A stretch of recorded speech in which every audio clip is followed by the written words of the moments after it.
guys, we are back for this will be day 9 of my Thanksgiving nightmare, and again this series will go through the day after Thanksgiving, where I'm reviewing kind of a different Thanksgiving type horror film each day. Could be fall related or just something that's not maybe even indirectly related with Thanksgiving. Could be about poultry, whatever. Okay, so but I watched an actual Thanksgiving film that takes place on Thanksgiving. They do eat Thanksgiving dinner in this film, and that movie is Home Sweet Home. I had never seen this before.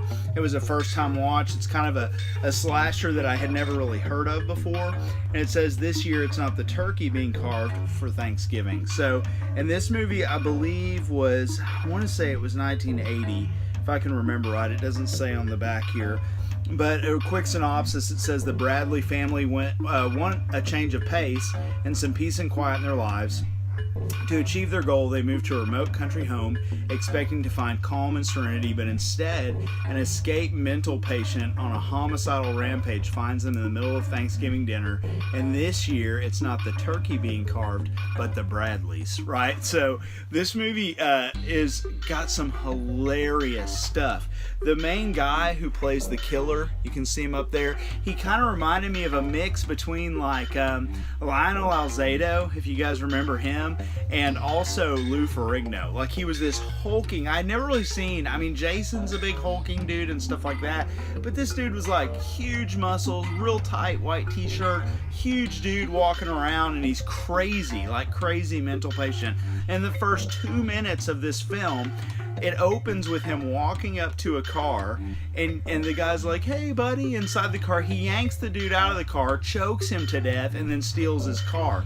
Within the next minute, he runs over an old lady in the middle of the street. Like, literally, the old lady's like, "Oh," and then he hits her and blood splashes on the windshield. It was ridiculous. So, chokes a guy, runs over an old lady, so you know what you're getting starting off. And then he ends up out at this house where these people are going, and to be totally honest, I never did really understand or figure out.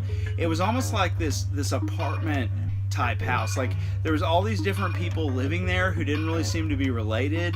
Some of them were related and some of them weren't. There's this crazy like rock and roll dude with like, he's like a teenager with like his face is painted like a mime. He carries his amp on his back and an electric guitar. I mean, it's so 80s, and he runs around annoying everyone and stuff like that.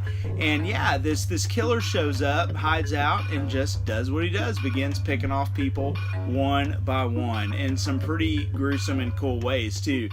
This movie is silly and ridiculous. It's not to be taken seriously. It has a great climax where for the last 10 minutes of this film, at least, maybe even 15, the killer has a knife sticking out of his back, like a big old butcher knife. Like, literally, he gets stabbed and he's just walking around like killing folks with a knife, or chasing folks with that knife sticking out of his back like he's okay. So just crazy stuff. It's a lot of fun. I highly recommend this movie. I'd love for this to get cleaned up and get a release. This was like a full screen release, and it wasn't the best transfer, but yeah, interesting film. Again, don't know why these people all live together, why they're sharing Thanksgiving together. They all know each other and all this stuff. There's some interesting characters. There's a lot of romantic relationships and things like that. So, but he shows up, got some memorable things that happened during Thanksgiving dinner, and it was a lot of fun. So check out Home Sweet Home. I highly recommend you picking it up so you can have it on hand to watch this time of year. So anyway, guys, hope you enjoyed this review. This one definitely was a lot of fun, and I hope you guys are enjoying all these reviews in this series I'm doing. If you are, please give it a thumbs up and subscribe if you haven't. I've also, just real quick, have been working on a Thanksgiving like horror short film, and it's going to be 10 or 15 minutes long, probably more like 15 minutes, and I'm going to be releasing it. I'm almost done editing it, and it's a Thanksgiving slasher called Thanksgiving Nightmare, and it's going to be released on YouTube probably on Wednesday, so the day before Thanksgiving, and I'll make sure I post that on Instagram and stuff. So if you don't follow me on Instagram, I'm Blu-ray Lantern on there as well, so check me out. And I hope you guys have a great Thanksgiving week, and that you've got some time off and you're going to enjoy some time with family and friends, watch some movies and all that good stuff. But I've got some fun ones to review. We have some fun ones left, so I'll be doing those these next couple days. Anyway, have a great night, and I'll catch you guys tomorrow.